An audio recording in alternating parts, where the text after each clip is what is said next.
Sampeyan niku ora tau maca naskah. Iki sing nemu nesu dudu sampeyan. Sing nesu mengke ana wong sing nesu. Bagong. Nun.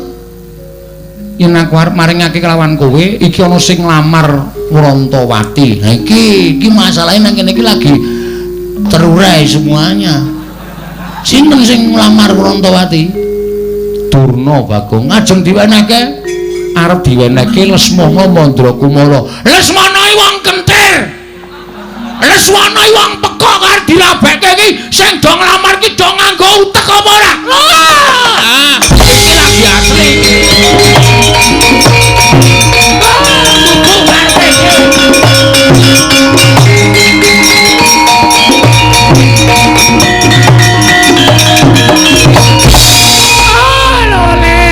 Lole kentas walu gimbal manyar-manyar.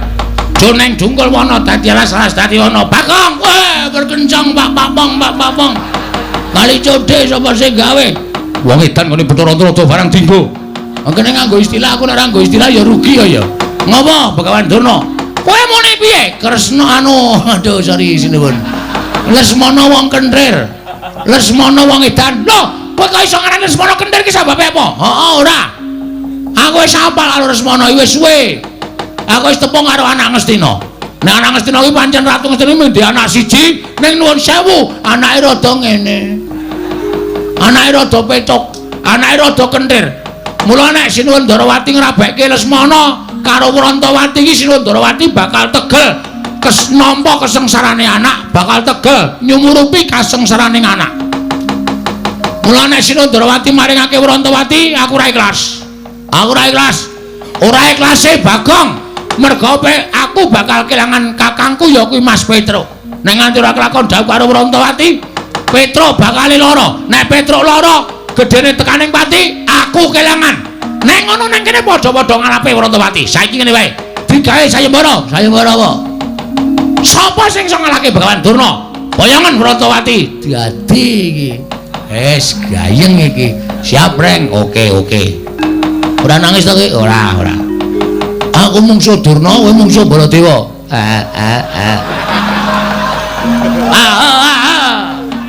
Grisani wong wareg. Siap, ora usah nangis. Niki sayembara sampean. Teng pundi pamane wong neter kanthi dayan. Wah, metu njaba. Wah, cundha manik jeblok bertemu.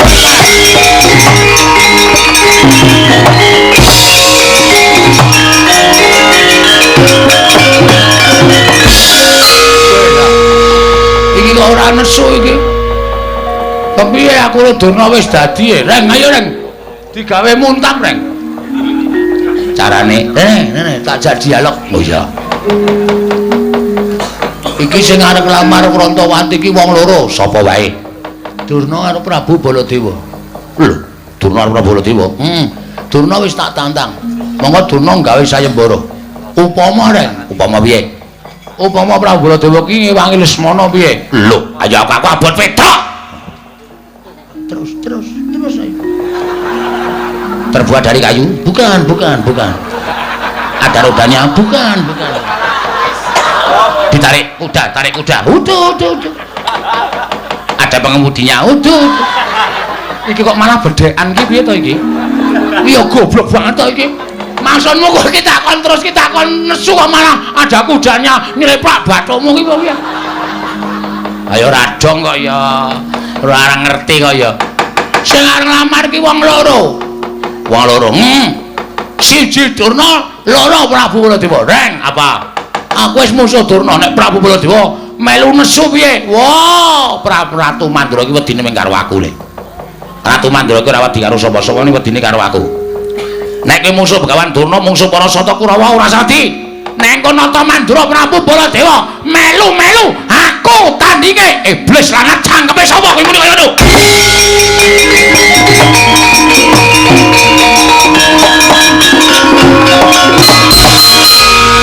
Sapa sing arep nantang Baladewa sapa?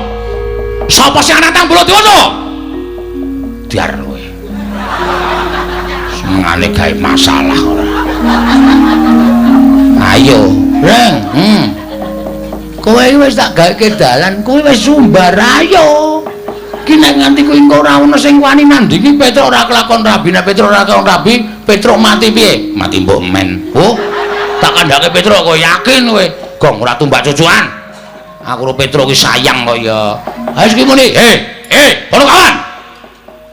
Dalem. Sing arep nantang Baladewa mau sapa? Sing arep musuh Baladewa mau sapa? Sapa? Ora ono ngarwani karo Baladewa kok ya. Ya Kang ya. Ki tanganku mumpung megar iki kampleng iye. Ora nangis mah. Canggeran dedet kok meng nangis. Titik-titik nangis, titik nanggrono wong jajan nangis men ditukokke. Oh, anggrono wong nyumet udut nangis men disumetke. Wong kok kaya ngono lho. Ayo wis. Kula sing nantang. Lho, kowe wani karo Baladewa sing tawedeni apamu? Ngendi pamane ora neter kadetean manut lapangan voli yo gelem lapangan basket yo gelem lapangan bal-balan yo gelem teng pundi ajeng lo teter kadetean pasan boyong Urantawati dadi bojone Petruk mboten ngene dadi bojone sapa-sapa Urantawati dadi bojone Semana Mandra Kumara sing kandha sapa sing kandha aku kula ora ngrentukke nek ora ngrentukke arep ngopo lho kula ora ngopo-ngopo aduh iki ra dadi iki. Waduh, aku kok ya melu bunek to, Bagong. Kok sampean mboten sak mikir. Iki tak pikire mawon. Kula sing metung perkara niki. Wani ngono metu njaba. Ah, metu njaba. Lho, ngopo ning njaba? Aduh, piye kuwi? Piye? Ora dadi meneh to. Engkono ya ora paham kok kuwi. Ajak metu njaba ora gelem, nek metu jero nek ayo ta. Nek nganti ana apa-apa sapa sing tanggung jawab? Oh ya iye. Oh ya klembak-klembik kok. Ah, padake ora. Pokoke Urantawati raup ora anu kok raup.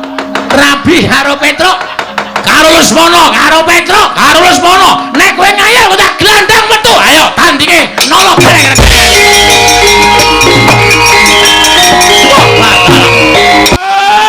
Bro, gek sak lito. Lit. Ma. Ingkang sowan Panakawan Pandhawa. Lha iya lha iki kok malah Bagong karo Garing ting gruduk sowan ning Ndarawati iki gati napa? Mestine sowan ana negara Ngamarta. Wong nyatane dheweke kuwi abdining para Pandhawa. Lah kok malah padha ting gruduk sowan ning Praja Ndarawati. Nanging Kresna nadan dikaya ngapa si Adi tau tati nampa pangudanging Panakawan. Ora kita mung sedhela, iki uga abdi Ndarawati. Mbok menawa ana panyuwun saka Bagong lan Garing tumuli timbal napa wigatine Koko Prabu kasinggihan mekaten kasekecakmu ingkang langkung prayogi ya Kresna pun Kakang bakal midhangetake ngeten lho apa wigatine para Panakawan sowanan Praja Ndarawati Panakawan Bagong sawise satata padha kanthi harja sak praptamu Panakawan Bagong Nonamit pasang Kalimantabe tinebena ing ladune Demawaing Tawang Towang sinuwun kemarang kula ngaturaken sembah sumangkeming pangabekti kula kunjuk sandha pepodo paduka Gusti kula ingkang sinuwun Pusang Prabu Sri Bathara Kresna. Iya Bagong ndak tampa ora liwat pangestuku tampan ana kula pundi nggo jimat paripe dayanana ing kasantosan prayoga nanggonmu lungguh nun inggih sanget anggen kawula ndadosaken jimat kok ora Garing ingkang eneng ngarep antaraning kowe karo Garing kuwi tuwa Garing mestine ingkang munjuk atur luwih becik lamun ingkang sepuh Garing niku nembe kening penyakit gejala bisu lho Garing kuwi nggih nek omong klerak-kleru nek omong kecetat-kecetit mengke ndak malah ngleling semi niki sedalam rangka terapi supaya mari cangkeme mbok sik apik to Gong urung-urung kowe kok sak tembung-tembung kok nglarake ati lah gene iso guneman apik nggih niki nek apik guneman mung pisan pindho mengke nek kesuwen gagap. Ha cilaka nek nganti gagap, wah ngisen-isen ke mula Kula mawon sing matur. Iya wis ora dadi ngopo. Kowe karo Gareng padha wae. Sami mawon. Sami-sami abdi negara Ngamarta lan abdi panjenengan. Sinuwun Prabu Sri Bathara Kresna. Iya Bagong. Nune nggih. Sapa iki? Kok kaya wong kepenyak cengele. Bagong wae padha raja sapraptamu Bagong. Woi, Penemban Durna. Oh iya. Loh, sampean salah alamat. Loh, salah alamat piye? Kudune nek Durna metu niku jejere Ngastina. Niki Ndarawati kok sampean melu teng mriki. Oh, aja kleru penampa Bagong. Aku sowan nang Praja Ndarawati ana wigati banget tak aturake marang anak Prabu Sri Bathara Kresna. Oh, mekaten. Iya. Slamet tekamu, wilujeng lering Sambikala. Bekti kula kunjuk Penemban. Oh iya tak tampa. Pangestuku tampanana. Kula pundi nggo jimat paripin dayanana ing kasantosan. Gareng kowe padha raja sak praptamu, pangestunipun Penemban Durna wilujeng niring Sambikala. Ngandel ora. Kesuwen mesti gagap. Oh tak tampa lagae. Pangestuku tampanana. Kula pundi nggo jimat paripin. Dayanana. Raos sing batos kuku kula Penemban. Wah, isin tenan aku. Sesone aku lunga rasa melu reng. Lah melu ya ora apa-apa.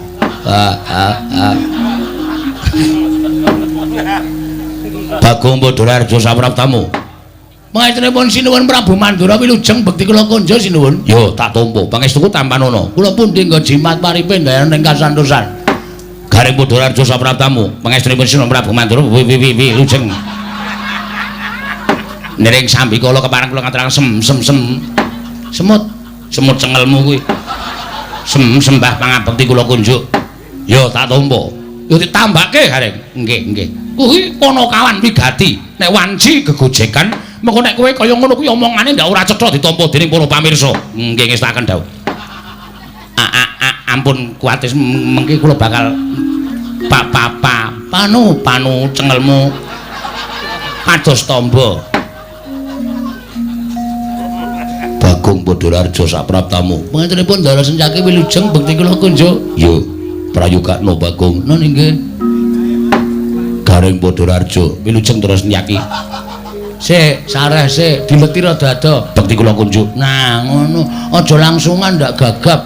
Yo Gareng prayogakna. Nun inggih sendika. Nah, rada ado-ado ngono kok ndak gagap. Pono kawan Bagong Padhararja sapraptamu. Pate Udawa wilujeng Ndara Pate.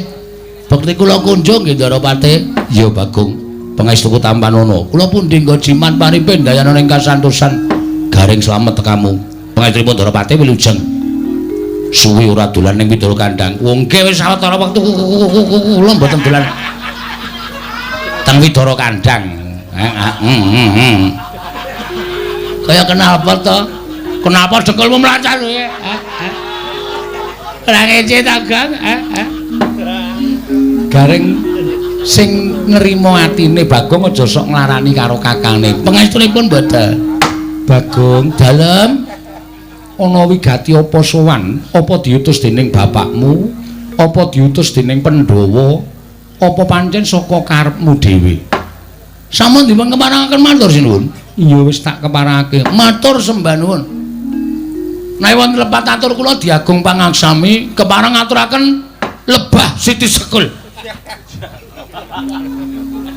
Kleruwe kok mempeng. Apa ora kaya biasane tebah kok lebah. Lebah ngentuh bathukmu ki apa? Ya ora nesu. Aku kan kakang wis ora sama. Sesuk tak setrikake cangkeme. Nangis meneh. Anggerane kok tebah Siti Sekul binung teling ron kelapa. Apuren ta mbok bilih wonten lepat kula nggih kula munjuk atur ngersa Paduka Sanata Prabu Sri Bathara Kresna. Jernyatanipun kula menika namung kawula alit. Jernyatanipun kula menika namung piantun ngandhap papanipun. Iya. Mila kiranging tata krami, kiranging unggah-ungguh kula nyuwun sumunturing Samudra Pangaksami. Dheweke iki ora petha matur kok unek-unekke kakangne. Sapa ing ngrenengi? Baladewa dulekke sapa ngrenengi? Iya Bagong ora dadi ngopo. Muragake matura, apa saka karepmu dhewe? Mboten. Apa diutus para Pandhawa? Mboten. Apa diutus bapakmu? Mboten. Lah terus diutus sapa? Mboten. Diutus sapa? Ngapunten kula niku ngantuk e. Lho. Ora kena ngantuk. Diampet Bagong. Mekaten inggih. Mboten diutus bapak, mboten diutus para Pandhawa, mboten diutus Dara Janaka, mboten diutus sapa meneh ya? Para Pandhawa. Nanging sowan kula menika diutus dening Kang Mas kula. Lho. Kang Masku sapa? Kang Mas kula inggih menika Kakak Petruk. Kakak Petruk ki sapa? Petruk kantong bolong. Mung ditambahi kakake kok bingung. Petruk kantong bolong. Sinuwun. Ngaturaken duta penglawung sinu. Lho, duta kongkonan penglawung Rajapati. Sapa tekaning pati? Weh, mboten, Ding. Basa sastra angel tenan. Ngaturaken gedrawasan. Bila sampun wonten tigang candra menika, Petruk menika sakit sinuwun. Kosike. Urung-urung iki dramane kosike aja kesusu.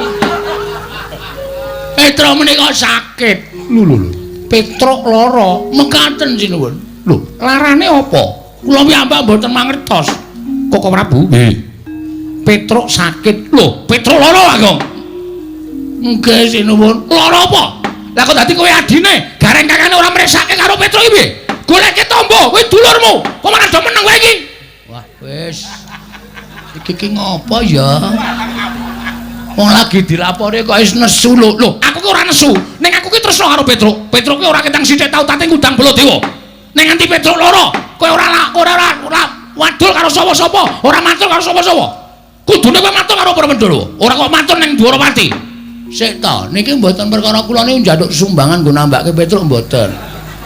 Ning niki niku wonten perkara sing ajeng kula aturke sinuwun Prabu Sri Bathara Kresna. Sampeyan kendel sik.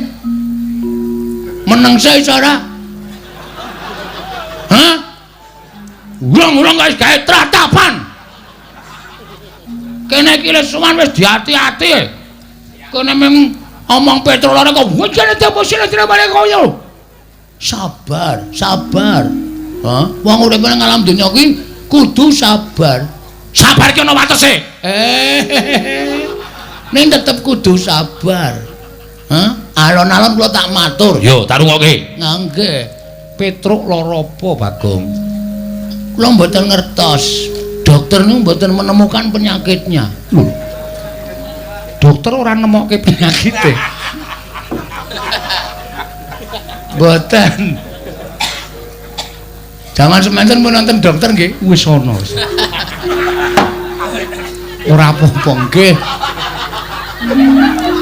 Kula gawa teng Pak Mantri niku, Pak Mantri malah men nyedaki bakul kuwaci. Jan wis ora tata. Awong di teri wong lara kok blas ora dipriksa. Malah dhek ngombe obat sedina ping 3 jan wis.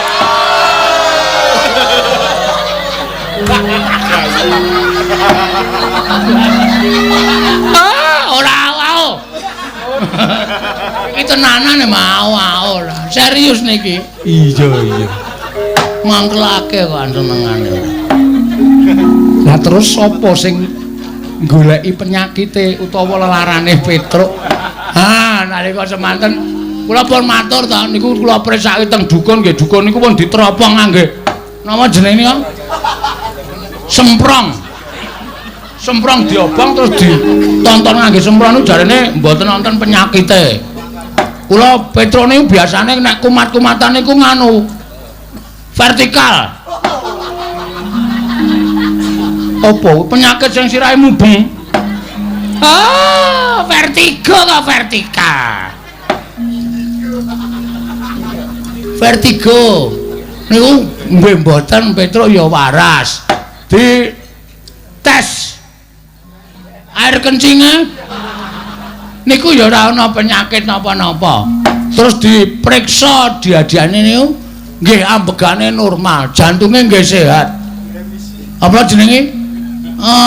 Paru-paru nggih apik, monggo Petruk rokoke ra bantre ra jamak-jamak tok. Kula kan ngerem ngene kampas entek.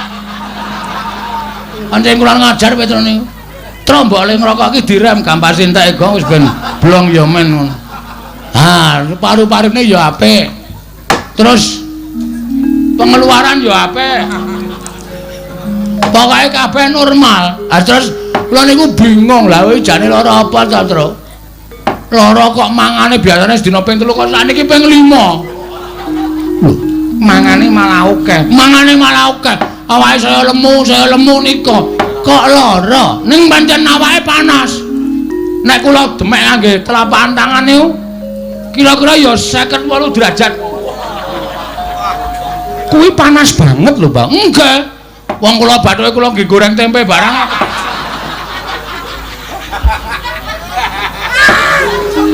Ngono to enggak. Panas tenan. Bathuke kula demek niku panas terus kula kaileng klenthek terus kula dalahi tempe pletik-pletik lho to. Bathukmu iso kaya wajan. Iya. Nganten niku. Sawijining dina Petruk nika gelem ngomong. Petruk gelem ngomong nggih. Truk, mbok omong ngono kuwi, Truk. Gong, Reng. Aku arep omong karo kowe. Aku jane ora lara. Ning awakku lemes kaya ora duwe kekuatan. Mergo aku ki mung kepengin nagih janji. Sapa sing janjine kowe, Truk? Omong. Nek pancen ana menungsa sing wis tau tate janji karo kowe ora ditepati, kowe kandha tak paranane, tak dodoke korine, tak kinange gambir karo suruhe. Kuwi tembunge wong lamar. Oh, iya. Tak dodoke korine ra sikate wonge. Lah ngono. Ben bulanang mbok wedok asikat. Aja nekat. Ayo ta Reng. Ngaten. Jebula Petruk niku bloko. Jebule kok jebula. Ya men to ngono. Wong tembung jebule karo jebula iki padha wae kok men kanthi daerahe kok. Jebule Petruk niku bloko. Nek sing janji niku Prabu Kresna. Prabu Kresna tau tate janji kali Petruk. Duk nalika lakon bangun jembatan bangun Candi Saptawarga. Bangun Candi Saptawarga. Sampeyan ngendika kali Petruk to, "Truk, nek kowe iso mbalekke pustaka Jamus Lima Sada, kowe esuk tak pek mantu."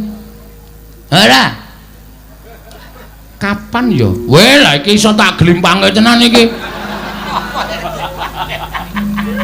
Ngaku ora. Petruk matur ngoten niku lho. Sinuwun kudu emot Purwadasena. Nuwun sewu lho sinuwun. Sabda Brahmana Raja. Pangandikaning Narendra, pangandikaning pendhita menika kaya Wikresna tumaming drancang seta tan kena lumebek malih. Nek sampeyan dadi ratu mencla-mencle esuk tempe sore dele padha wae. Ngoten? Sampeyan bakal ora dipercaya dening para kawula.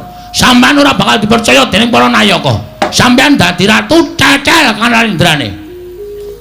Ayo. Aku ora. Kusik Bagong tak iling-ilinge. Waduh, suwi iki. Wis mene. Dar limbukan jam piro iki kok. Dadak mikir bareng. Kusik-kusik.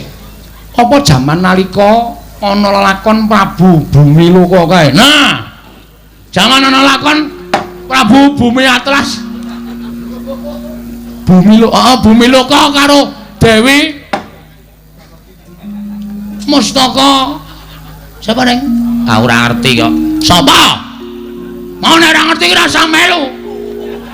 Wis mripate kera bodho. Kera ya men. Aku arep mulih aku. Mulya kan ora ana sing ngewangi kowe. Petruk ora ana, kowe biasane, Tru. Aku arep mulih ta, Tru. Saiki mulih tenduang tenan kowe. Kowe kejem bang karo aku, Kang. Bapak Plemban lajeng wangsul. Balya. Ah, kok dadak sambat karo aku. Nek sampean pun nate janji harus ditepati. Ngibarate men saramano Oscaripano. Kuwi apa? Kula dhewe ya ora ngerti. Wong kula mung ngawur kok. Beneran kudu nepati. Monggo saniki kondang ing jagat, kondang Kabiyawara menawi Prabu Kresna kagungan putra inggih menika wanita ingkang nedeng dungkap dewasa. Namanipun Dewi Grontol. Grontol sapa? Lah sapa jenenge? Prantawati. Ah, Prantawati. Lah niku sing digayuh kalih Petruk Kanthong Bolong. Nek jane kula ya ora setuju. Petruk kok dadi mantune Prabu Kresna. Ah saya gleleng tenan Petruk. Wong Petruk iki kerewe glelenge ra jamak-jamak kok. Apa meneh nek dadi mantune ratu. Wah, wis ngeplaki sirah kula saben dina. Wis kono. Wong jaluki rokok ngarep warung ngarep kae. Monggo mengke sing mbayar nggih kula ora urung. Iya, nggih ning gandeng bangane Petruk niku mati merga lara ora keturutan sedyane nggih. Alung panjenengan kula aturi nepati janji. Kula aturi nepati pangandikanipun Sinung Prabu Sri Bathara Kresna. Nek sampean ora kepareng netepi ing pangandika nuwun pangapunten kula wis dipasrahi Purbawasesa karo Petruk Kanthong Bolong. Gong sisan gawe. Nek kowe labuh aku ya labuh tenan, Gong. Aja mung setengah-setengah, nek perlu mati diwujuti. Oke, Truk. Wong urip ki mung do antri mati kok. Karepmu piye saiki? Nek Prabu Kresna ngoncati le janji, ora ngaku tau tate janji, amuken negara Ndarawati. Oh, siap. Mula nek sampean ora ngakoni nautate sumpah kali Petruk, dinten mangke kula aturi sedya jagang sing jero, beteng sing kandel. Ndarawati kula biyuki batange gareng. Aku ngapa ta, Gang? Aku kira ngapa-ngapa karto biyuki. Kula biyuki batang sayuta. Kula ora wedi mungsuh wong Ndarawati. Mangane kelangan Petruk, luwung Bagong mati teneng Ndarawati, kula lakoni leganing atiku.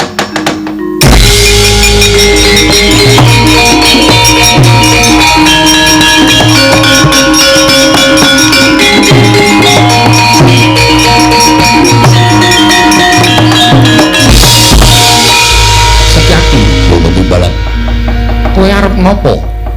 Kula sanjaipun kok panas krungu suarane Bagong. Dadi kepeti. Santai wae, ora usah dadak kemrungsung. Kowe mau guneman piye? Guneman nek Prantawati ora diwenehke Petruk, tak aturi jaga jagang sing jero, beteng sing kandel. Tegese kowe nantang karo wong Ndarawati. Ora, aku iki mareng ngejak sekak wong Ndarawati. Jagang sing jero, beteng sing kandel, piyone ana, mentrine ana. Kan kuwi main sekak. Kapok ora kowe. Kowe kok senengane percaya banget karo Bagong. Wong Bagong ki nek omong ora iso dipercaya kok. Terus sampean kok malang kerik napa? Niatku arep nglabrak karo kowe. Lho, sampean nantang kali kula to? Lho, malah getak karo aku. Lah kula niki wong ora golek masalah kok mang tandang ki sermu piye? Semangkean kowe. Dumes Senopati. Apa dianggep Bagong wedi karo kowe? Wani karo aku. Sing kandha wani sapa? Sabar sareh, lenggah sing prayogi mriki, lenggah mriki. Ngapurancang ning ngarepe ratu kok malang kerik sak penake dhewe. Kagungan rokok mboten? Ora. Oh, tak caosi. Niki ngiming rokok dum-duman. Kapok ora kowe sencaki kalah karo Bagong. Niki niku sing nesu dudu sampeyan kudune. Nek sing nesu sampeyan nek beda lakone. Sing nesu sapa? Ah sampeyan niku ora tau maca naskah. Iki sing nemu nesu dudu sampeyan. Sing nesu mengke ana wong sing nesu. Bagong. Yen aku arep maringake kelawan kowe, iki ana sing nglamar Prantawati. Nah iki masalahe nang kene iki lagi terurai semuanya. Sinten sing nglamar Prantawati? Durna, Bagong. Ajeng diwenehke arep diwenehke Lesmana Mandrakumara. Lesmana iki wong kentir. Leswana wong teka karo dirabeke iki sing do nglamar ki do nganggo utek apa ora? Iki lagi asli.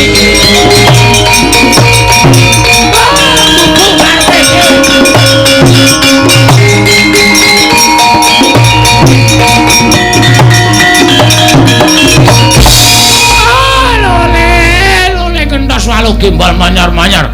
Joneng dungkul wana dadi alas-alas dadi ana Bagong. Weh, berkencang Pak Papong. Kali codhe sapa sing gawe? Wong edan ngene Bathara Antarada barang dinggo. Kene nganggo istilah aku nek ora nganggo istilah ya rugi ya. Ngopo Begawan Durna? Kowe muni piye? Kresna aduh sorry sinuwun. Lesmana wong kentir. Lesmana wong edan. Lho, kowe kok iso ngarani Lesmana kentir ki sababe apa? Heeh, ora. Aku wis apal karo Lesmana wis suwe. Aku wis tepung karo anak Ngastina. Nek anak Ngastina kuwi pancen Ratu Ngastina mung duwe anak siji, ning nuwun sewu, anake rada ngene. Anake rada petuk, anake rada kentir. Mula nek Sinuwun Darawati ngrabekke Lesmana karo Wrantawati iki Sinuwun Darawati bakal tegel nampa kesengsarane anak, bakal tegel nyumurupi kasengsaraning anak. Mula nek Sinuwun Darawati maringake Wrantawati, aku ora ikhlas. Aku ora ikhlas. Ora ikhlase Bagong. Mergo aku bakal kelangan kakangku ya kuwi Mas Petro. Nek nganti ora kelakon dawuh karo Wrantawati, Petro bakal lara. Nek Petro lara, gedene tekaning pati, aku kelangan. Nek ngono nang kene padha-padha ngalape Wrantawati. Saiki ngene wae. Digawe sayembara. Sayembara apa? Sapa sing iso ngalahke Begawan Durna? Bayangan Wrantawati. Dadi iki. Wis gayeng iki. Siap, Reng. Oke. Ora nangis to ki? Ora. Aku mungsuh Durna, kowe mungsuh Baladewa.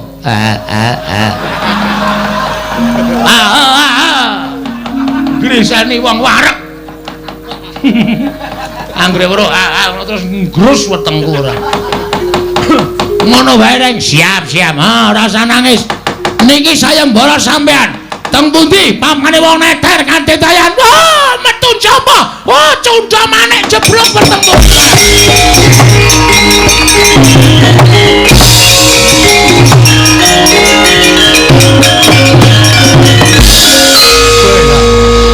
Iki kok ora nesu iki. Kepiye aku Durna wis dadi, Reng, ayo Reng. Digawe muntap, Reng. Carane, Nene, tak jak dialog. Oh iya. Iki sing arep nglamar Wrantawati iki wong loro, sapa wae? Durna karo Prabu Baladewa. Lho, Durna karo Prabu Baladewa. Durna wis tak tantang. Monggo Durna gawe sayembara. Upama Reng, upama piye? Upama Prabu Baladewa ki ngewangi Lesmana piye? Lho, ayo aku abot Petruk. Terus ayo. Terbuat dari kayu? Bukan.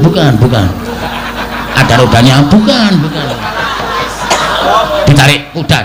Udah. Ada pengemudinya. Udah. Iki kok malah bedekan iki piye to iki?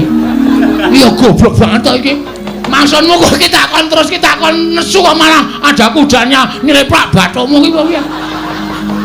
Ayo radong kok ya. Ora ngerti kok ya. Sing arep nglamar ki wong loro.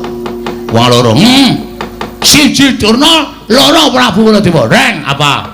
Aku wis musuh Durna nek Prabu Baladewa melu nesu piye? Wah, Ratu Mandura ki wedine mung karo aku le. Ratu Mandura ki ora wedi karo sapa-sapa, wedine karo aku. Nek ki musuh Begawan Durna, musuh para Sata Kurawa ora sadi. Nek engko nata Mandura Prabu Baladewa melu aku tandinge iblis lanat cangkepe sapa kuwi muni kaya ngono.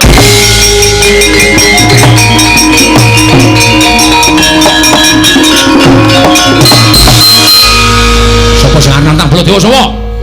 Sapa sing nantang Baladewa sapa? Diar kowe. Semengane gawe masalah ora. Ayo, Reng. Kowe wis tak gaweke dalan, kowe wis sumbar ayo. Ki nek nganti kowe engko ora ono sing wani nandingi Petruk ora kelakon rabi, nek Petruk ora kelakon rabi, Petruk mati piye? Mati mbok men. Oh, tak kandhake Petruk kowe yakin kowe? Gong ora tumbak cucukan. Aku karo Petruk ki sayang kok ya. Ha iki muni, para kawan. Dalem. Sing arep nantang Baladewa sapa? Sing arep musuh Baladewa sapa? Sapa? Ora ono ngarwani karo Baladewa kok ya. Ya Kang ya. Ki tanganku mumpung megar iki kampleng ye. Ora nangis mah. Canggeran dedet kok meng nangis. Titik-titik nangis, titik nanggrono wong jajan nangis men ditukokke. Oh, anggrono wong nyumet udut nangis men dicumetke. Wong kok kaya ngono lho. Ayo wis. Kula sing nantang. Lho, kowe wani karo Baladewa sing tawedeni apamu? Ngendi? Mamane wong neter kadetean. Manut. Lapangan voli ya gelem, lapangan basket ya gelem, lapangan bal-balan ya gelem. Teng pundi? Ajeng lo teter kadhe sampeyan pasan boyong Urantawati. Urantawati dadi bojone Petruk. Mboten ngene dadi bojone sapa-sapa. Urantawati dadi bojone Semana Mandra Kumara. Sing kandha sapa? Sing kandha aku. Kula ora ngrentukke. Nek ora ngrentukke arep ngopo? Lho, kula ora ngapa-ngapa. Waduh. Aduh. Iki ra dadi iki. Waduh, aku kok ya melu bunek to, Bagong. Kok sampean mboten sak mikir. Iki tak pikire mawon. Kula sing metung perkara niki. Wani ngono metu njaba. Ah, metu njaba. Lho, ngopo ning njaba? Aduh, piye kuwi? Piye? Ora dadi meneh to. Mengkono ya ora paham kok kuwi. Tajak metu njaba ora gelem, nek metu jero nek ayo ta. Nek nganti ana apa-apa sapa sing tanggung jawab? Oh ya iye. Oh ya klembak-klembik kok. Ah, padange ora. Pokoke Urantawati raup ora anu kok raup. Rabi karo Petruk. Karo Lesmana, karo Petruk, karo Lesmana. Nek kowe ngayal kok tak glandang metu. Ayo tandinge nolok bareng.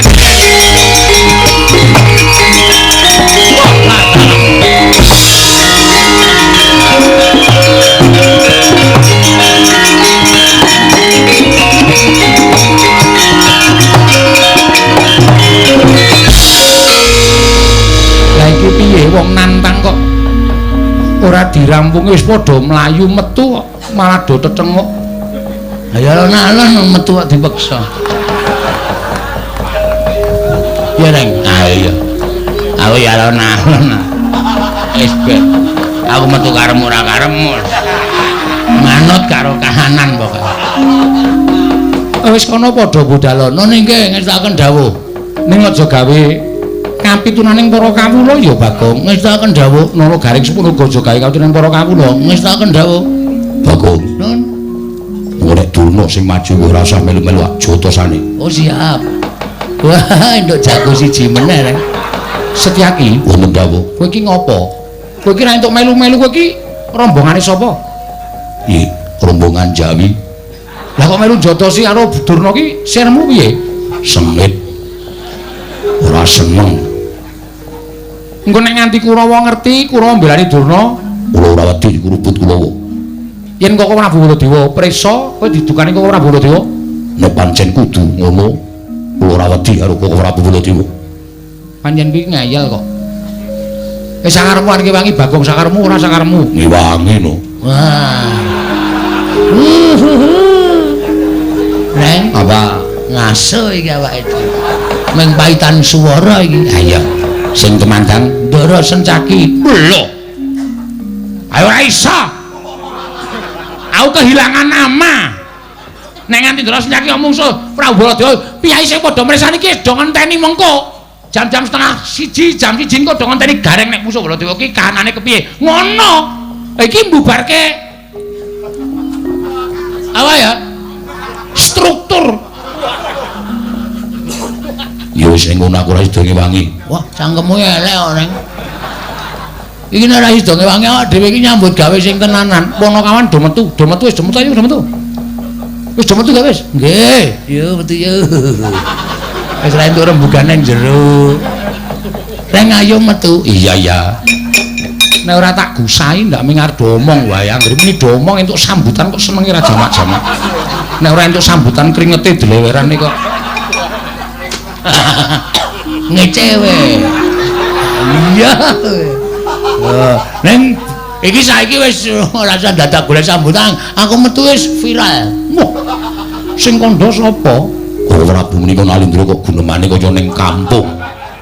Aku ngruruti karo Bagong iki lho. Sampun matur nuwun sing ya sing ati-ati nggih. Lah. Edian tenan.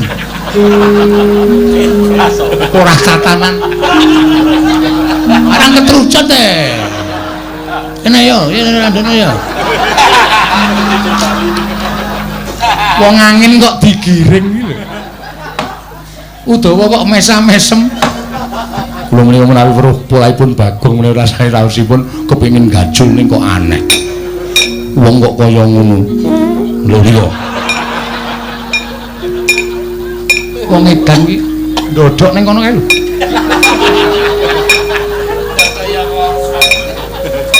Setyaki wonten timbalan. Budana kang padha seba ingsun kundur ngedaton mrih wisraken dawuh. Sayepine ingsun lagi bingung perkawis. Udawa tulung kae tendangan kon lunga kae.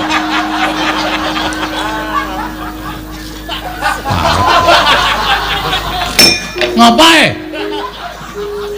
Jare arep metu isih ngadeg nang kono. Kuwi nang nggo mlaku matal-matal e.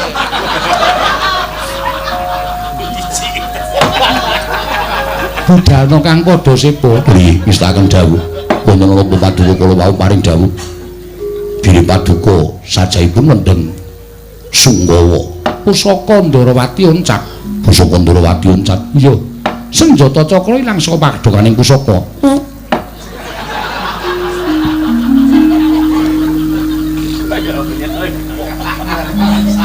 Bagong takon lunga kok isih krungu suarane. Ngapunten kula sinuwun.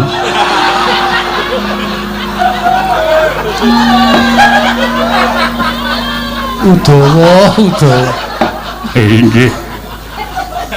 Nyuwun ngapunten. Budala kang padha seba ingsun kundur kedaton nulisaken dawuh. Nyuwun pamit madal pasilan. Sing ati-ati aja kaya bocah cilik.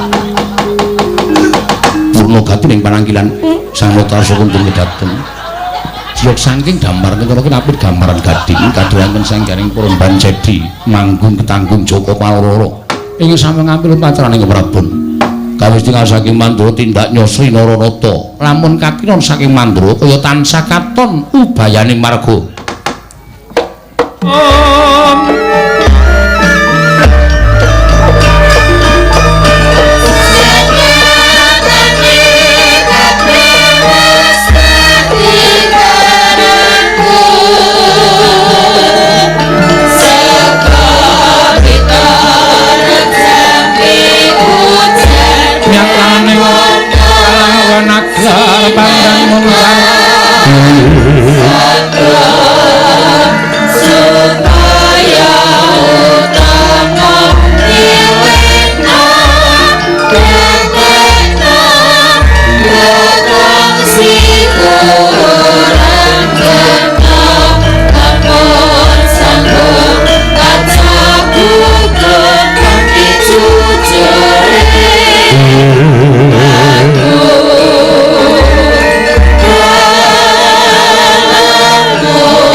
Wekasan jika wisanggeni maya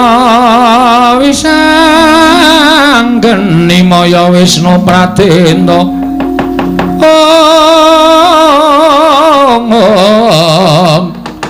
Bisanggeni Maya Wisnu Pratenda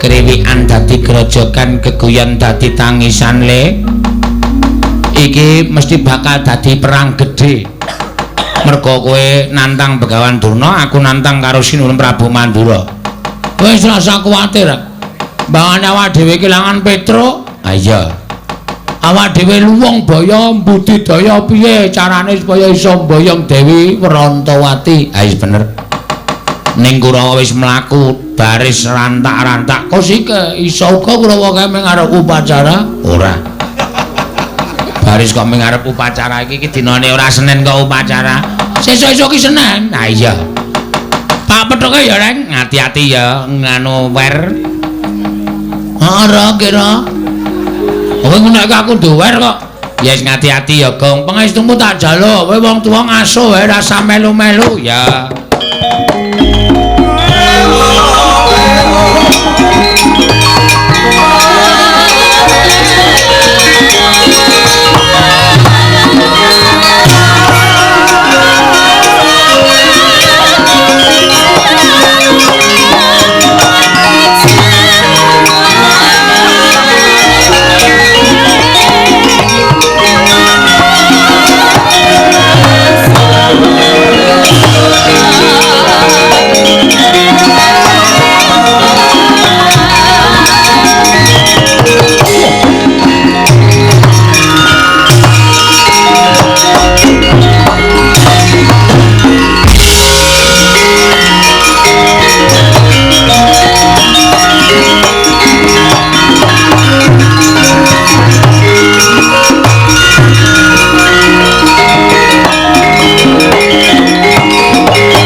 lamun katututan lamun mangsa prawira digdaya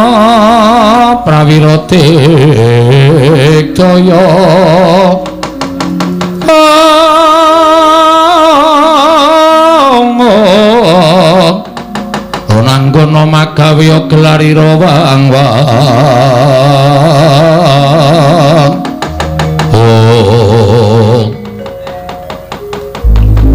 Ndara Kartomarma iya Bagong aku sing goleki karo kowe nampun ketemu manut tak bondo tau tak krincung sikilmu didhawuhi dening Bapa Penemban Duna kinen ngundurake kowe aja nganti pisan-pisan mboyong lawan Dewi Werantawati ngerti yo Dewi Werantawati bakal didhawuh dening ya kuwi anakku Lesmana Mandra Kumara semanten ugi kula Ndara nek nganti kula wangsul gagal mboyong Dewi Werantawati kula kelangan Petruk mula mbangane Petruk mati mongko Petruk menika role Panakawat Petruk niku anake bapak nek Petruk mati bapak sedih nek bapak kula sedih wong sedih niku mesti kencokan penyakit nek bapak kula sedih kencokan penyakit bapak kula lara nek bapak wong lara niku kembange mati Petruk mati bapak sedih lara mati wah ya iso tumpes kelor mula mbangane Petruk mati luwung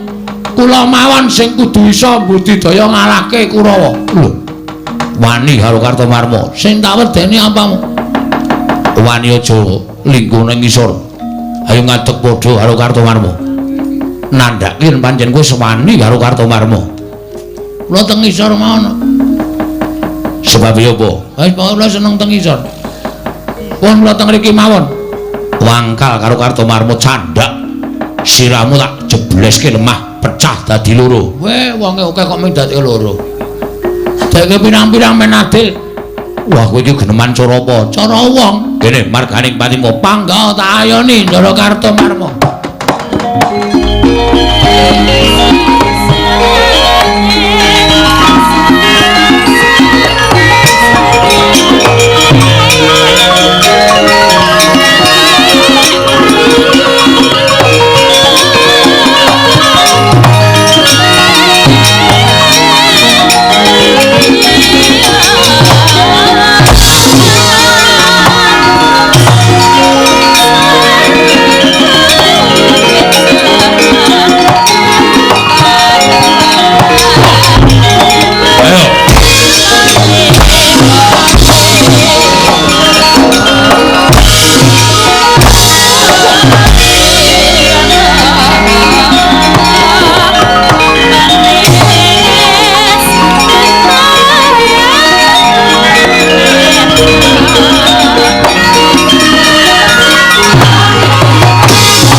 dikur tak suwuk.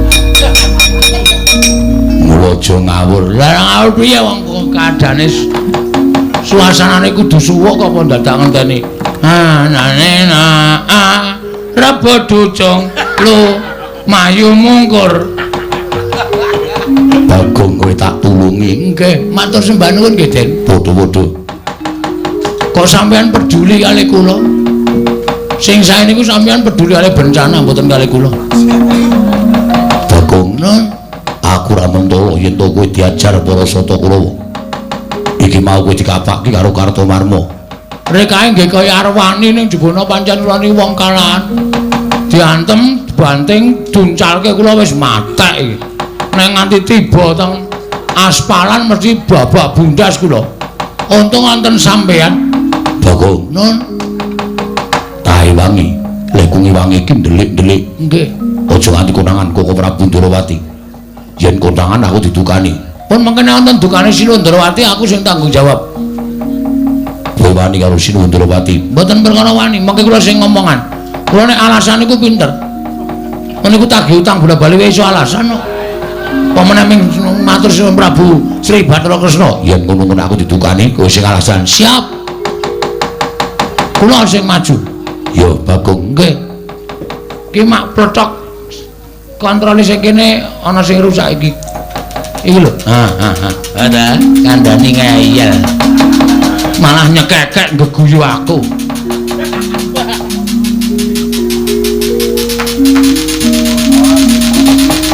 Yo.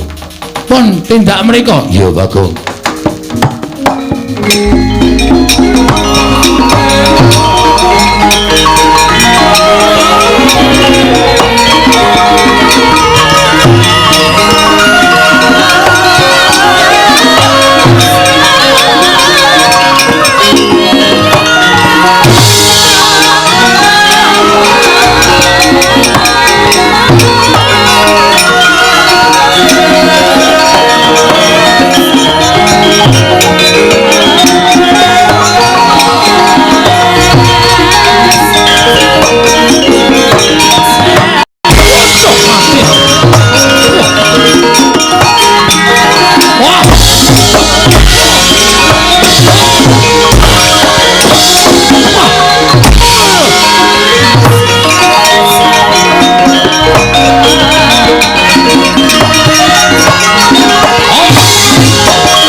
penemban.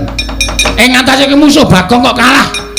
Kowe iki derajate kadang nata lah kok dadi musuh Bagong kalah ki piye?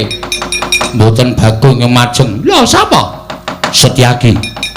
Setyaki? Iya, kasinggihan. Setyaki ngamuk unggung. Sajaipun Setyaki mboten mentala nyumurpi Bagong dipun kroyok dening para sata Kurawa.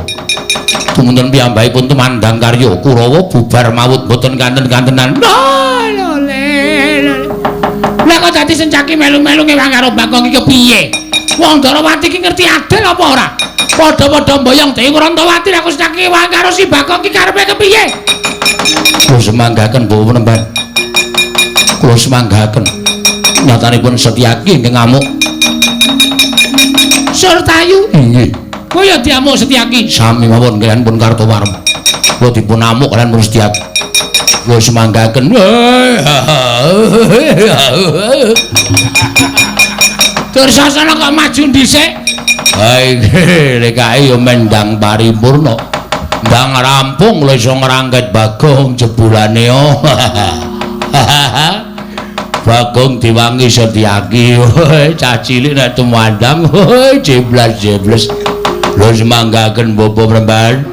Kula semanggaken kula mboten iso mungsuh Bagong merkono pepalange Setyaki. Kuku karepe dhewe panes maning jajaran. Ya, nadyan kowe diwangi Setyaki apa kira-kira Setyaki wani nandhi kridaning Nalendra mandur.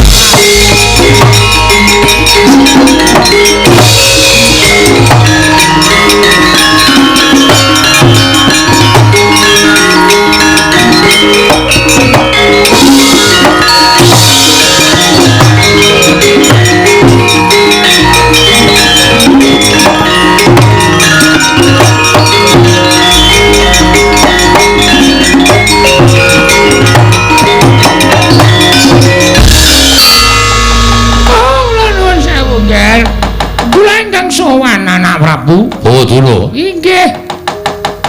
Sampeyan kok mundur niku pripun? Oh, inggih kula ingkang badhe muncatursa paduka anak Prabu Baladewa. Jebul pinanggipun tiyang Darawati menika mboten adil. Lho, mboten adil kados pundi? Nyatanipun Kurawa majeng badhe nyepeng dhateng pun Bagong. Bubar sanganing para sata Kurawa bubar mawut. Nungsung puyang numbuk bentus. Mboten wantun kaliyan Bagong. Lho, ing atase Kurawa kok kalah karo Bagong ini lho. Wedine priye? Jalanane napa? Oh, kula nyuwun pangapunten. Nuwun sewu, nggih, nuwun sewu. Ingkang perang mriku sanes Bagong. Lho, sing perang dudu Bagong lho sapa sing perang? Ingkang perang mriku Setyaki. Bagong dipun rencangi Setyaki. Lho. Kyai Prabu Darawati ora elek-elek karo Setyaki. Jenenge wong Darawati ora adil. Setyaki kaya Bagong yen ngono Baladewa ngewangi Sadapura.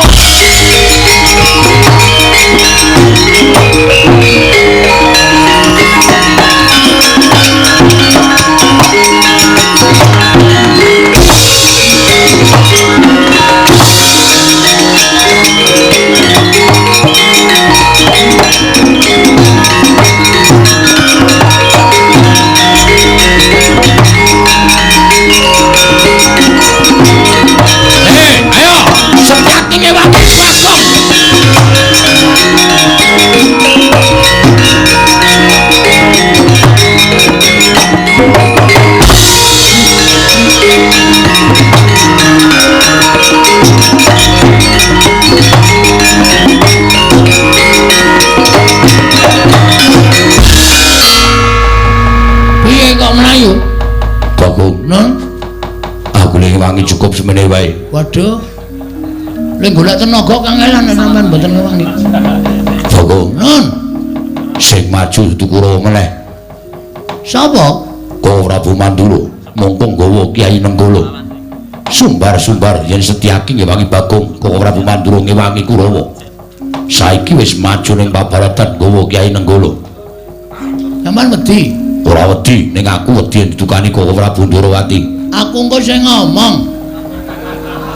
Tenang to. Iki ana MC-ne. Rasa kuwatir, aku engko sing ngomong Prabu Kresna. Nek Prabu Kresna pancen arep nyalahke karo sampean. Sampean bener. Sampean iku mbelani kalih kula. Kula wong ringkih, kula wong cilik, kula wong bodho, kula ming kawula.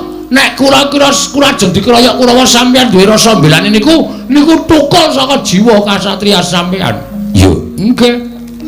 Ora usah wedi. Mungsuh Nenggala wedi. Nenggala pusaka ampuh. Gunane apa Setyaki duwe gada wesi kuning? Jupuk. Tantang Baladewa, Nenggala karo gada wesi kuning menang endi? Ngono. Engko men ngono kok mundur. Wah, dipiyi presane bae akeh. Isin Setyaki Senopati Ndarawati kok wedi karo Nenggala. Gada wesi kuning diturun Nenggala kira-kira menang endi? Men disekseni piye akeh. Ngono Bagong ke? Yo.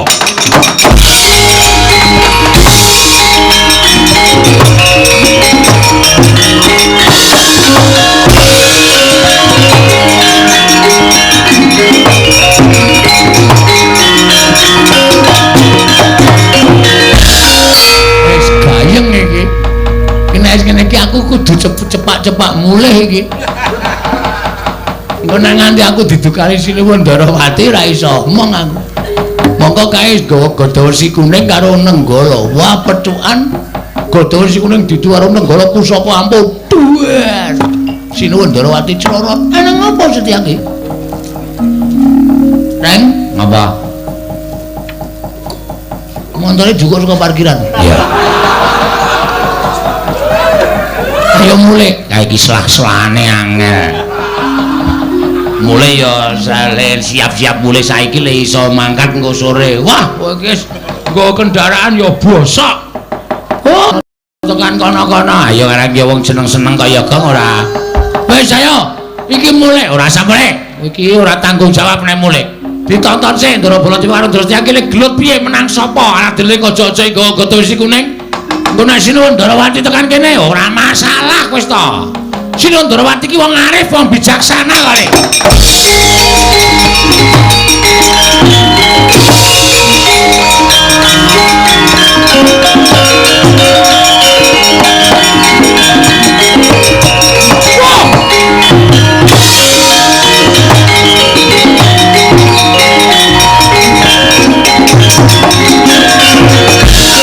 Wah, edan pancen Setyaki wis diniyati tenan yen to belani karo si Bagong.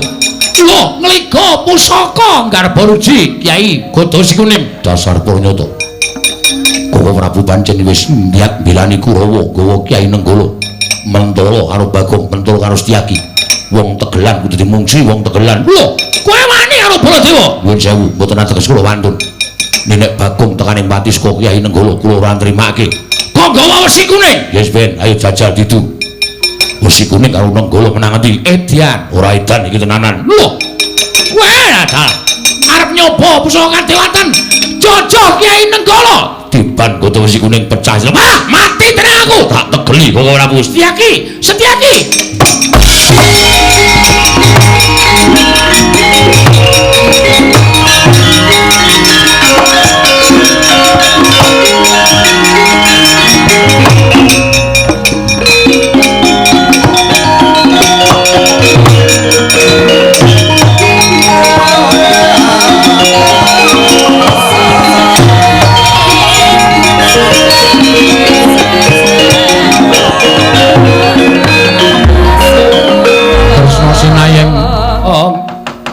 Kanggo miteran ning asta aneng asta.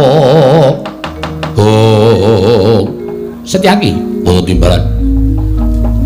Sing ngakon sapa? Ana ning Paramatan Agung Negara Ndarawati iki mau, kowe rak wis matur karo aku, Koko Prabu kula badhe ngrencangi Bagong aja. Iki dudu perkaramu, iki perkarane Bagong karo Kurawa. Lah kok kowe mbadal? Kowe nrajang wewaring nata Ndarawati? Malah kowe ngliga Kyai Gada Wesi Kuning. Meh wae didu karo Kyai Nenggala. Lah ya kuwi, kandan-kandanane ngeyel Setyaki. Iki perkarane Kurawa karo Bagong kok. Begawan Durna wadul karo aku yen Kurawa bubar ora karu-karuan mergo diajar, diamuk karo Setyaki. Mula pun Kakang ora trima. Pun Kakang ngliga Kyai Nenggala, niatku bakal ngagar-agari karo Bagong. Lah kok dipethoke Setyaki nggo Gada Wesi Kuning. Setyaki, wonten timbalan. Karemu piye to? Kula dipun kengken. Lho.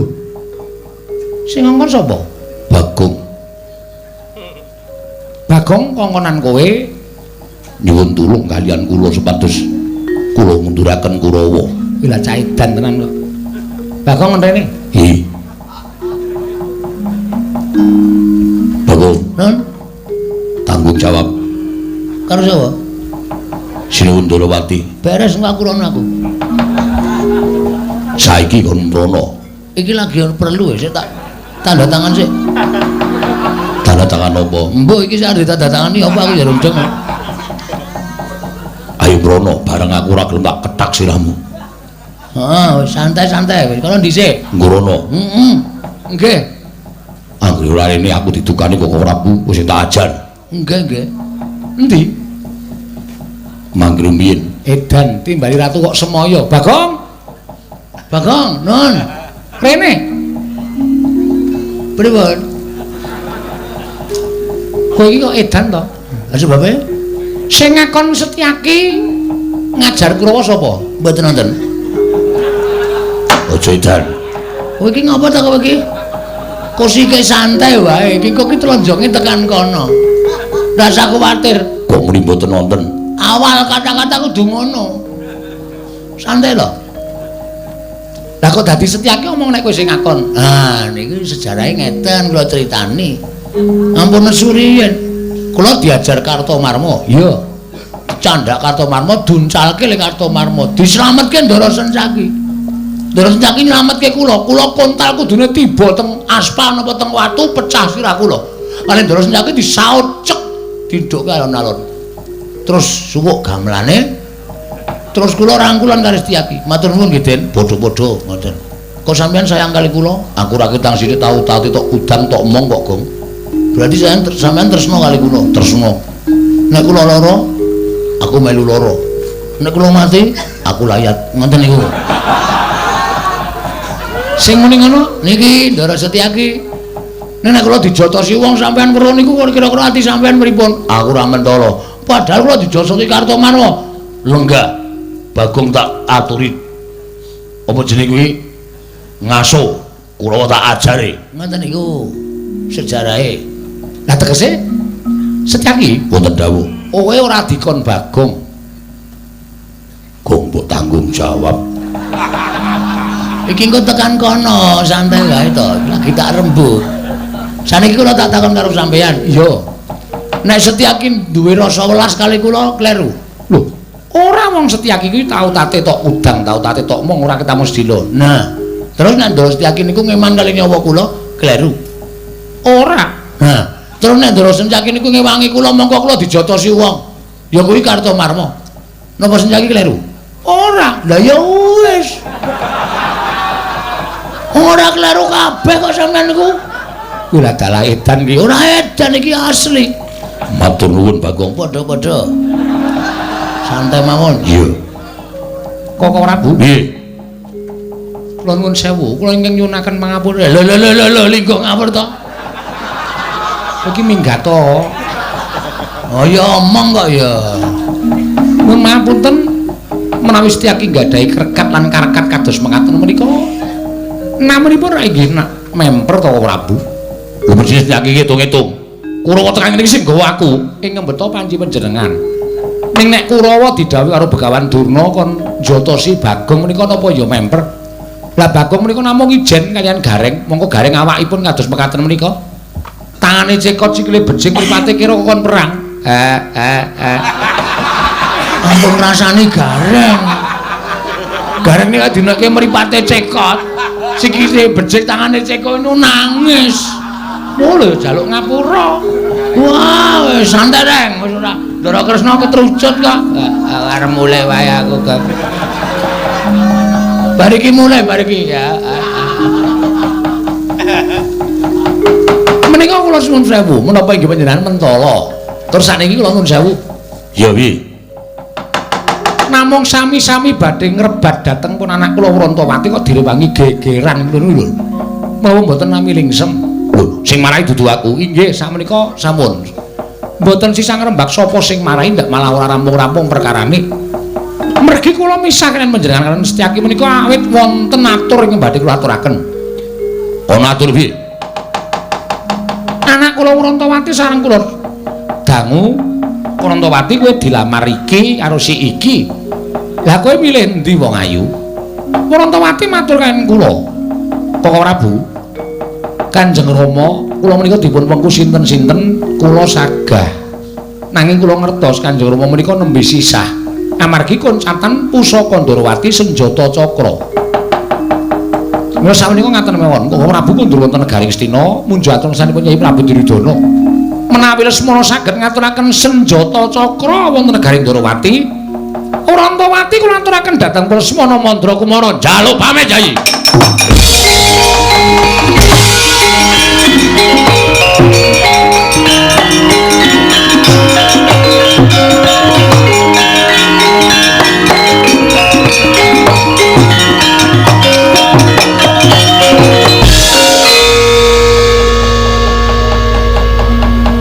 Menapa semanten ugi kula nggih ngaten menika? Iya Bagong, aku ora bakal wola-wali. Rantawati matur kaliyan aku Kanjeng Rama, yen to nyuwun pamit durung. Durung aja kesusuman ketok kaya Prabu Baladewa. Wong kowe kok kaya Prabu Baladewa, gareng kon mrene. Apa? Timbali Ndara Kresna. Lah iki ngene komplit aku le dawuh ora kepenak to. Kok suwe men ra teka-teka? Sikile niku becik. Dadi nek mlaku niku suwe. Duh keseron aku mesti krungu kan. Anggere diecele cacat nangis keloro-loro. Lah.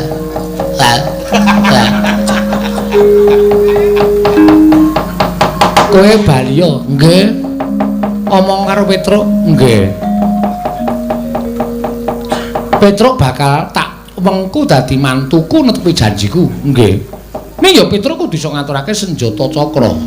Waduh. Lelang dek kapan wis ora perkara kuwi prilang dek kapan ora usah takon werna-werna. Mergo aku wis ngerti ukaramu kaya ngapa kuwi aku wis ngerti. Kowe iki mung senengane guyon sembur-sembur adas. Iya ta? Nggih. Ning nggih nyuwun prisa mergo hitungan Jawa niku iso mbok menawa kula iso ngitung Jawa.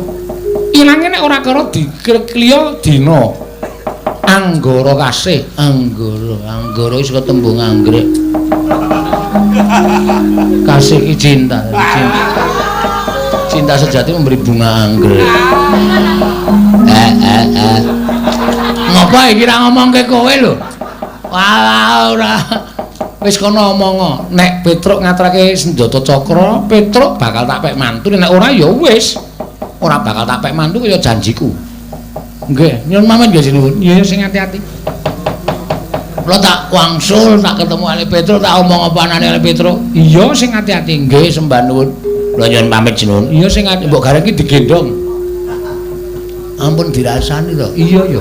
Lali aku. Sampun kula tak ampun wangsul ketemu Ali Petruk tak ngomongke apa anane. Iya Bagong sing ati-ati aja kaya bocah cilik. Nggih nggih, ngestakaken dawuh sinuwun.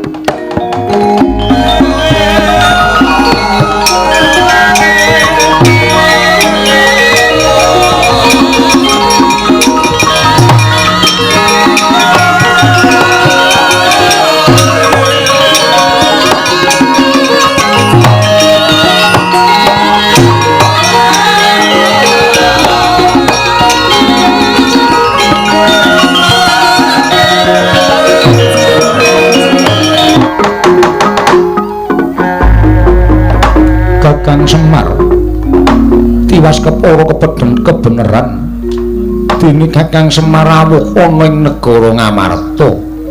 Kakang Wurhanira yen to dina samengko Ngamarta nedheng koncatan Yoni.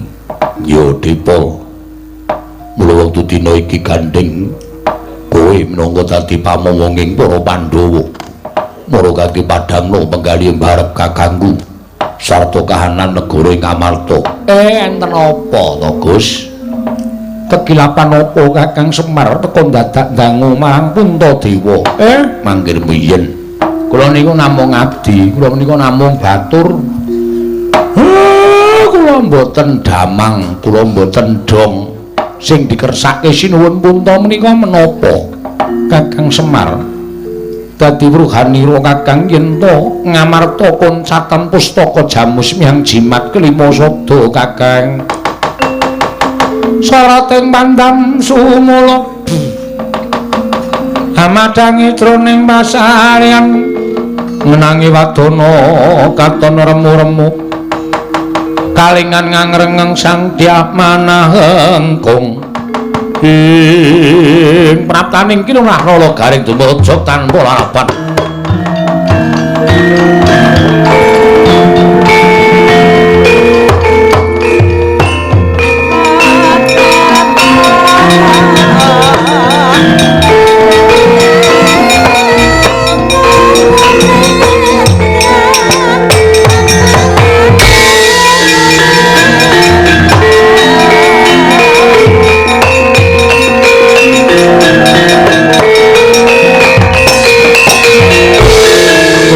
Gansing langit kelap-lap katon berkin sanging risang mawe gandrung nuwun garing mlayu-mlayu matur Ndara Puntadewa sewu lepat diagung pangaksami nedhengipun kula jejagi wonten alun-alun negari Ngamarta dumadakan tanpa mboten kanyana-nyana wonten Alindra kembar ingkang ngamuk suram tanpa nirbaya nirwikara ngamuk punggung wonten negari Ngamarta Kakang Semar Ndara Werkudara Ndara Janaka mang pethuke mbok menawa niku dadi jalaran sampeyan pinanggih kan pustaka Jamus Kelima Sadaya.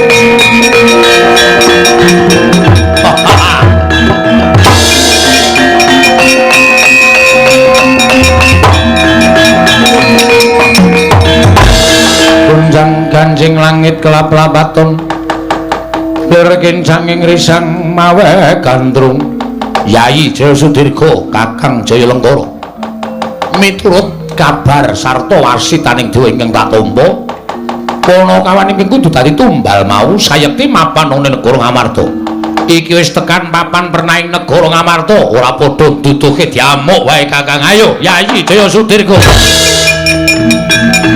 wah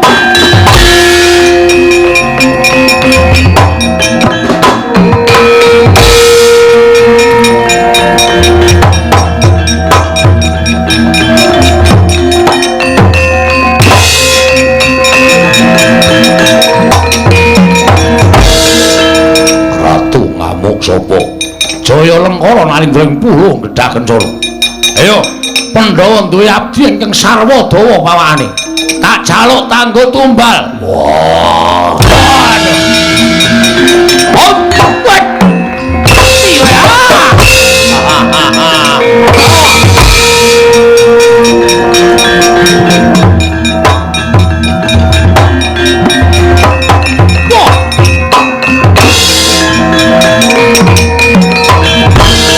Satrio bagus panengah Pandhawa Raden Janaka sapa Jaya Sudirga jaluk abdi Ngamarta ing pawani sarwa dawa ora bakal tawenake lakon tinjung akhirat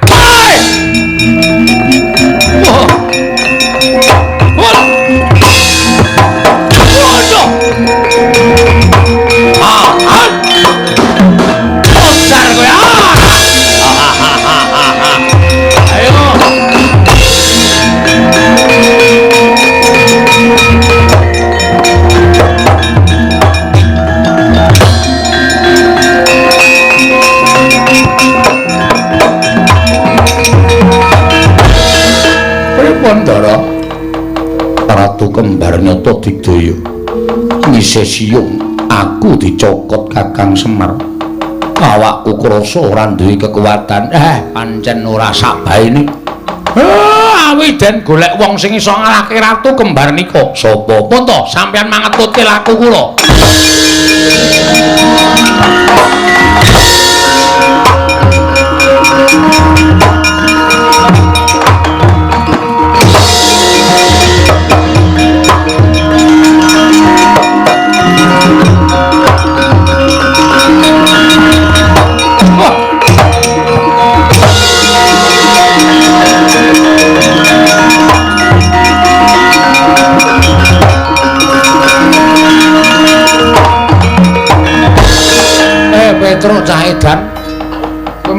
kon mlaku ngidul to. Aku ngalor sik, Pak. Kok ketemu nang kene? Lah ya ora ngerti kaya. Mbok menawa keparenging dewa ngono. Piye lakumu? Ketemu pukulun Bathara Antarada. Ketemu Narada? Heeh. Terus diparingi pusaka. Mbuh pusaka iki gunane nggo ngopo? Kowe diparingi pusaka karo dewa. Pak. Pusaka kuwi gage gunakno Petruk. Iki eneng pigunane. Pigunane apa? Ngamarta di amuk ratu kembar loro. Pusaka kuwi mbok menawa iso ngasorake ratu kembar loro kae. Pangestune, Pak.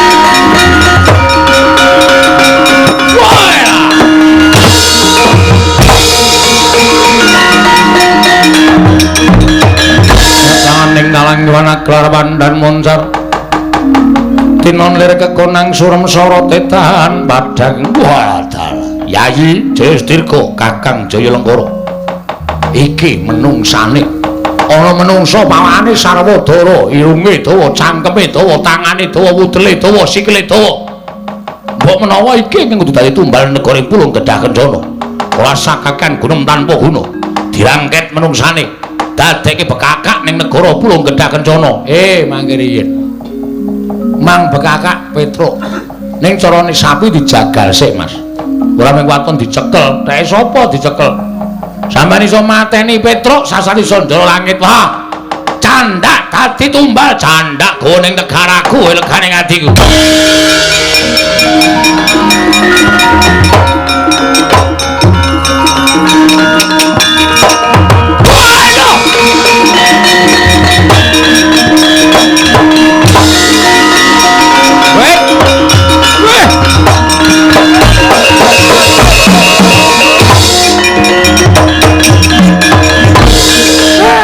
Dewa jebul maringi dalan karo aku.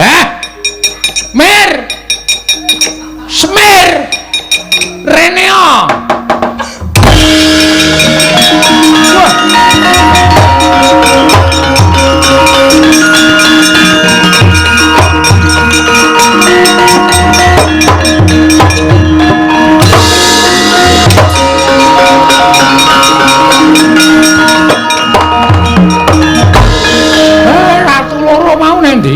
Mati, Pak. Ilang wujuding latu loro. Wujud pusaka iki ora pangling pustaka Jamus Lima Sada. Nah iki senjata cakra. Iki sing tak goleki. Iki aku bakal dadi mantu ratu. Waduh, gleleng Petruk. Wah, saya sombong kowe asli. Kowe iki kerewe sombong kok. Apa meneh sugih. Saya ngewak-ngewakke tenan bejane dhewe-dhewe kok, Gong. Petruk. Pustaka Jamus Lima Sada ndak suwun. Monggo ning senjata cakra kula sing balekke lho. Aku wae sing balekke. Wis. Karo sapa war dialuk sapa-sapa dialuk. Kancane iki dingengei kok. Anak wae diceki. Anggere ana sing dudi foto. Lho, wis tau aku. Ya. Cilaka acarane. Wah, pahit. Yo wis pustaka Jamus Lima Sada wae. Nek senjata cakra kula sing balekke mawon.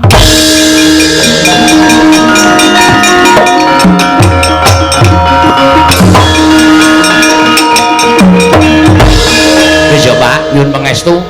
Aku tak ngatur senjata cakra ning negara Ndarawati. Pancen cah ki nek ketrima ya ngono. Pengen rabi anak ratu kok kelakon. Wah, jan gleleng. Terus aku adimu lho, Tru. Ndung apa? Aku ya ning mlebu metu Ndarawati ya bakale bebas wong kuwi adimu aku keluargamu. Ora iso. So aku nek dadi mantune Ndrakresna pangkatku tumenggung. Wah, idia-idia. Tak kongkan-kongkon. Lah masalah nek susuke tak pek.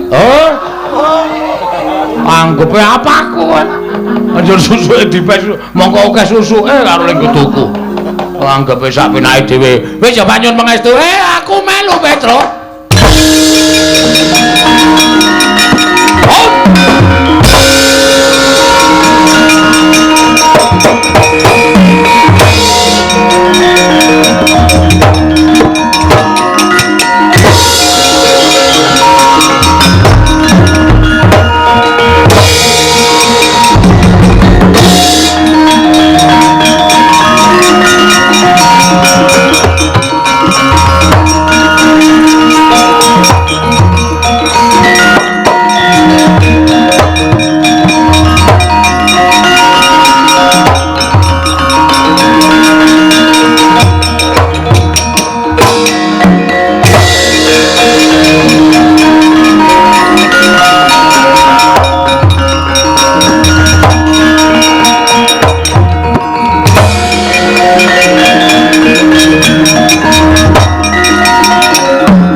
Petruk sowan nggih sinuwun. Ngesta pusaka Ndarawati nggih. Netepi pangendikaning Sinuwun Kresna, sapa sing iso ngundurke pusaka Senjata Cakra bakal dipek mantu entuk Gusti Ayu Rantawati. Petruk dalem pusaka tak suwun. Mangke riyen sampean kudu ngendikake.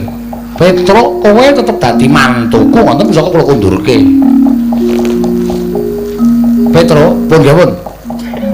Semahku iri ya, Tru. Ah iri. Kuwi sing ngarep kuwi Rantawati. Edan. Enom banget lho, Tru. Oh iya seneng. Oh ya tegel. Karo bojone kok ora tegel. Iki calon bojoku kok ora tegel iki piye? Wis marone umurmu ya, Ben. Ora urusan. Ah, ya ngene iki bejane.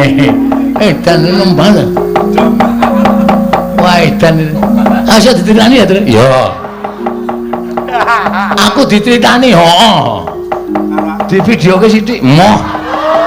Videoke sithik. Di videoke. Moh ora sawerna-werna ora. Ya aku turu nggonamu. Aku turu kene kok. Oh iya, Dik. Waduh cilaka aku. Wis kene Petruk kene. Ngendika riyen, "Iya ya Petruk kowe tetep dadi mantuku." Lah rak ngaten. Monggo.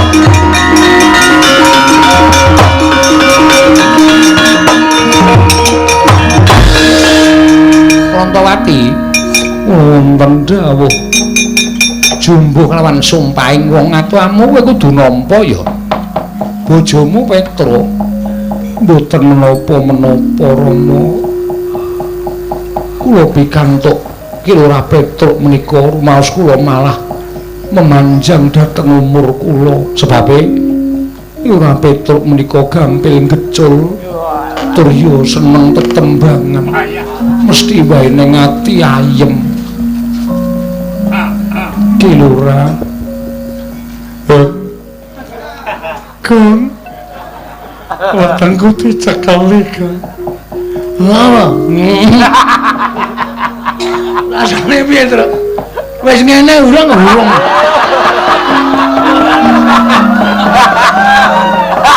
Aku iki biasae cekeli ngono wis ngono lho. Aku iki kelainan kowe. Wah wae ora. Brambang lanang iki ora. Bawang kok brambang. Apa ora? Dan Petruk ketrima tenan. Boyo Rantawati iki kok ya ora milih sing bagus apa piye. Hei! Ngawur. Kon njur apa-apa arep dipek Petruk piye? Nggih matur nuwun dipun paringi bebungah kados mekaten. Ya wis, ora nang kene le do gocek-gocekan kono ning mburi kono. Tundi? Ning mburi. Lah iki mantuku Ndarawati ki rek ya nggonamu. Alhamdulillah. Sepeda motor tegal sing loro kula nggone. Nggonen kabeh. nyemplung kene nabrak Bagong. Iya. Tak selenggarake ondasku terus. Ha iya.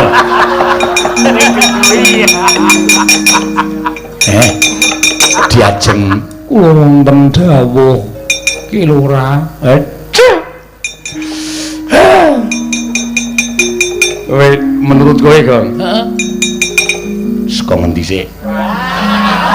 Iki lho pasuryane ayu kabeh, rambute janges ireng, alise kandel, wah irunge mancung, lambene apik kaya kene iki.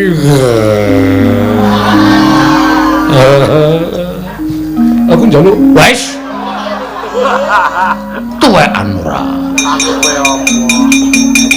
Monggo Ki Lurah mancing wonten ing taman. Taman Pintar. Mboten. Mancing wonten ing Taman Sari. Ya.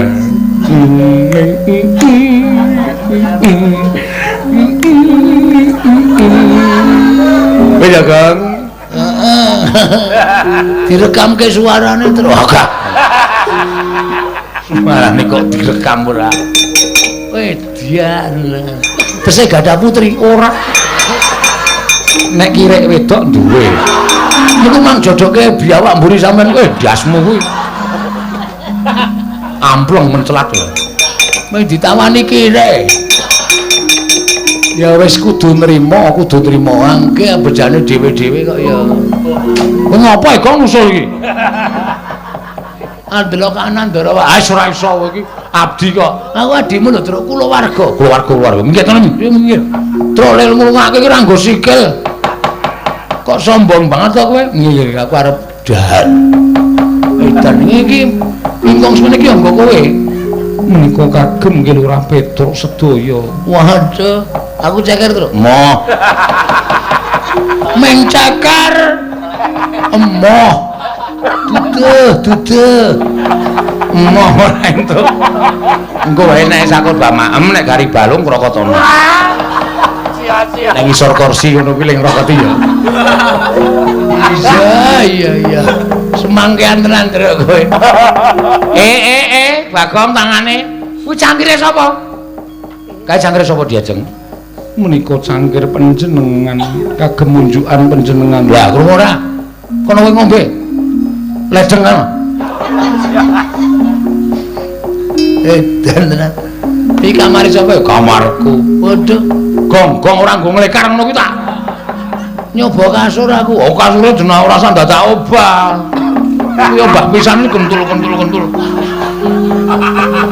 Saking apike kaya. Nyai Prabu Ndorowati.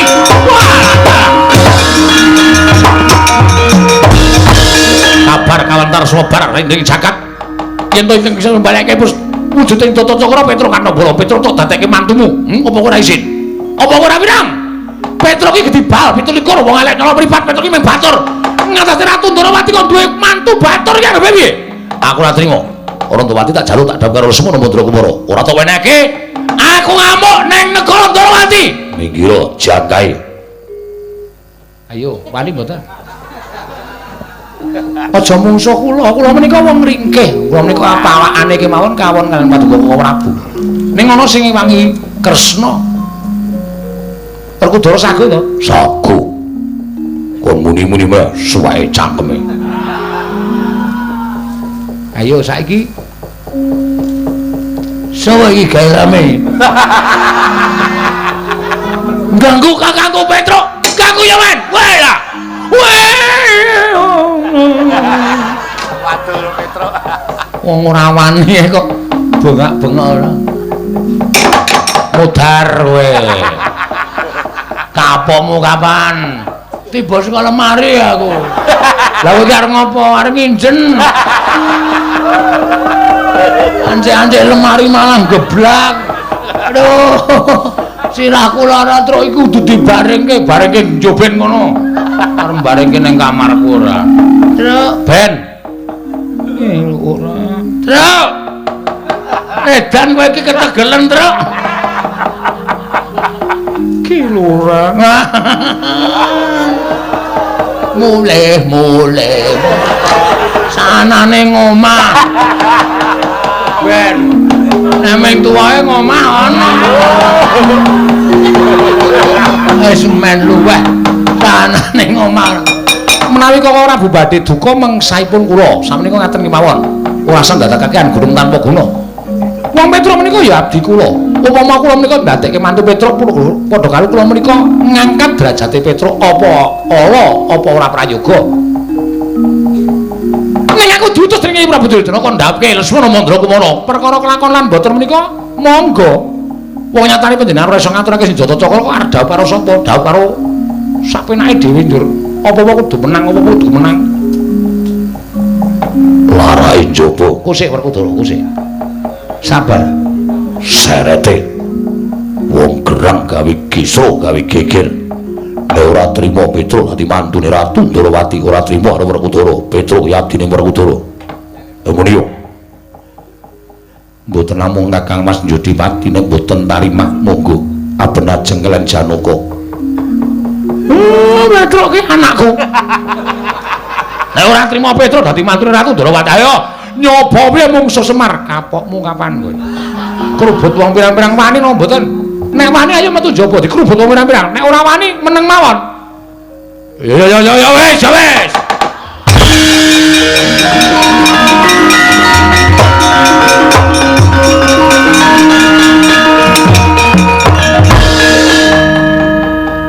Ning Kurawa dampyak bakal njaluk Wrantawati Werkudara. Nggih.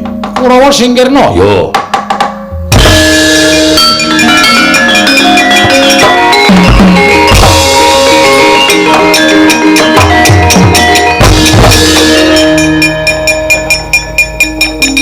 Wis rampung Kurawa. Wis Bagong. Wis krungu saka kene dogjet dadi bajuli. Bubar kabeh delon ora percaya.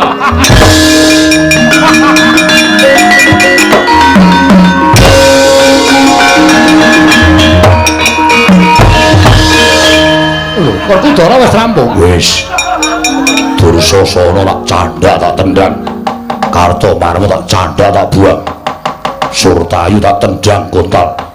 Citraksa tak dukumbu. Ngandel ora. Cerdas ki cekak-ceket.